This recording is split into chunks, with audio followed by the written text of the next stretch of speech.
tourism. There are some of the cabinet members working, but I wonder, where is the electricity minister? I'm having power cut, and I live in a very reputable area.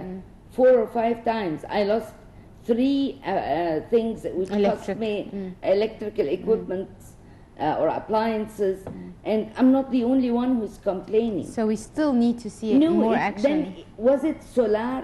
Was it this? At least an explanation. No, the point is that today Anwar al-Hawari and Nabil Omar said that the ministry is full of brotherhoods. Is that sabotaging our path to go on with the roadmap? And this is not the only ministry that we've heard such rumors about. And things have to be explained. I believe Dr. Bilblawi should come forth and say, no, this guy is not a brotherhood, he is not sabotaging our roadmap, he is not sabotaging our way to establish a democracy as we, the Egyptians, wanted. Right. Dr. Mervat, moving to Al-Masri Al-Yawm, we read, studies begin and challenges the terrorism of the Brotherhood. Intensive security presence around schools and universities, limited rallies in Ain Shams and Mansoura universities, whilst millions of students across the country were back to school on Saturday. This is the new academic year began in Egypt, except in the governorates of North Sinai and Kirdesa suburb in Giza. The Ministry of Education said that classes would be suspended there for another week, citing security concerns. The ministry added that it was well prepared for the new academic year, which comes amid tension as well as turbulent security situation. The Minister of Education, Mahmoud Abu Nasr, assured parents, saying that his ministry has signed a protocol with the Ministry of Interior on securing the country's schools. So today is first day back to school. Yesterday also it was really nice. I've seen on TV, you know, police vehicles and lady police officers. They were saluting the little kids and giving them, distributing chocolate. I believe we're moving on, really. And you've heard the many threats that have been done by the Muslim Brotherhoods, about that the they schools. will, yes, about the schools, about even transportation facilities, you know.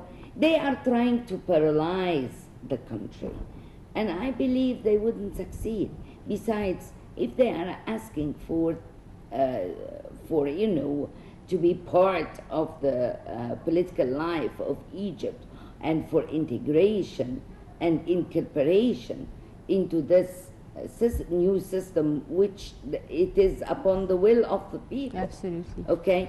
If they want to do that, why do they keep on threatening? Why do they keep on sending, you know, demonstrations around Egypt and trying to paralyze the lives of Egyptians? Do they think that by doing that, the Egyptian people would allow them to be part of our lives? I don't think so. It's further alienating them, basically. Exactly, and not just alienating them, Inji. The point is that I'm standing against the will of the people. I'm standing against what the people want. And if you listen to feedbacks on talk shows, you see that the people say, we don't want them, we don't want them. I don't want that. If we want to go on, if we want to establish a life in Egypt, and if we want to establish a new Egypt, all the segments of the society, all the factions have to be incorporated. But we have Al-Nur coming up in this Constitutional Assembly and insisting on the Article 219. I mean, doesn't the Islamic current feels that it is really putting itself into the corner? Why don't they restrict their activities to, you know, breaching and asking people to go back to moral values and principles? But if they want to play politics, they have to admit they are no longer representing Islam. Okay, and if they do that, people would accept them as a political party. Indeed, Exactly. Indeed. Right, Dr. Mervat, let's go to Al-Masri Al-Yawm. We read the judiciary decides on the fate of the Brotherhood tomorrow. Sources say ISIS is carrying out the role of the supreme guide, and Islamists say the Brotherhood is negotiating secretly with the authorities, arresting the jihadist leader Abu Shita along with 10 other terrorists. Security storms terrorist hideouts and destroys the house of El-Shitawi in southern Arish. Movements by Hamas to press Egypt to reopen the Rafah border crossing, and Ansar Beit el-Maqdis of supporters of Jerusalem posts part of video showing the military operations in Sinai and threatens explosions. Yet somehow they deny that they are involved in any of the events in Egypt. You remember El-Beltagi when he came on television and he said the moment the coup d'etat ceases and the moment Morsi is back, everything will stop. The attacks. All the attacks will be stopped. What does it signify? That they're in charge of the attacks? That they are somehow linked with those who are raiding our soldiers and killing soldiers and officers, military, every single day. I mean, what are they saying? Would the Egyptian people buy it? Never. And killing randomly without really having an aim, except to threaten, except to say we are there. Fine, they are there, but with what? With terrorism. Are not there because they want to be part of our lives. No. They want to be, it's either we rule you or we kill you. We prefer to be killed than to be ruled by terrorism, than to be terrorized all the time and threatened. This is bribery. Can't they see? We, the Egyptian people, I believe, would not stand to be bribed by anyone, even when it is the United States of America. The will of the United States of America has to be restricted to the United States of America. Their will is not the Egyptian will. The Egyptian will always remain Egyptian. We've had enough of everybody messing itself up and putting his nose in our business. Even, the air that we breathe. That's the only thing that they still allow us to do. No, we are not allowing anyone to interfere into our lives. We are free. We have been born free. No one would again, put the people down or press them or have, bust them or put them in jail.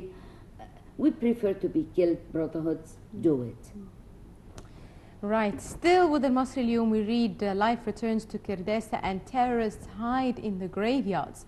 Calm was restored to the Giza village of Kirdesa after security forces arrested more than 90 wanted criminals and terrorists.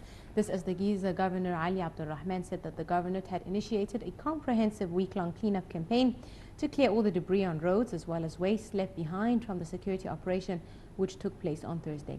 We have more details on the security operation that took place in Kirdesa in this following report. We'll be right back for a more in-depth analysis on the press review by Dr. Mervat Madkour. Stay tuned.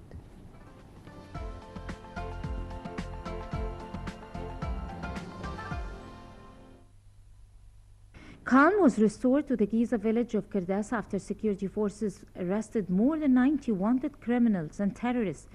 Giza Governor Ali Abdurrahman said the governorate had initiated a comprehensive week-long cleanup campaign to clear all the debris on roads as well as waste left behind from the security operation which took place on Thursday.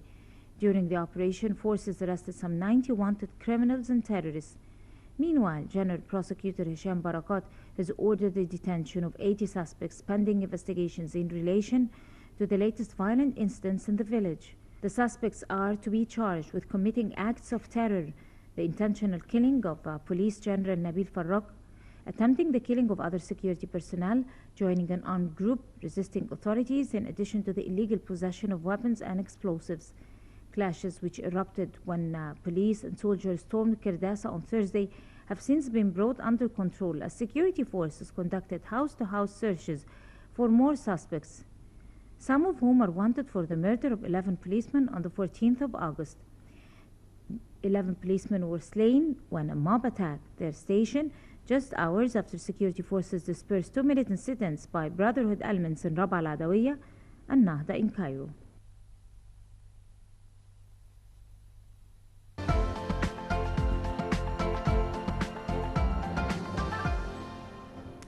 Welcome back, ladies and gentlemen, and we're still in our press digest for this morning with Dr. Mervat Madkour. Now, Doctor, of course, we've all seen on the television screens the late Lieutenant Nabil Farag, as well as send our of course deepest condolences to his family and his colleagues and his colleagues and the a lot Minister of Interior and us. Indeed, he was defending us. Exactly. Okay, not just because we weren't there or we are not in the neighborhood doesn't really minimize what he did, because these hotspots were intentionally created. Remember, Kardasa came on when there was an ending to the sit-in in both Nahda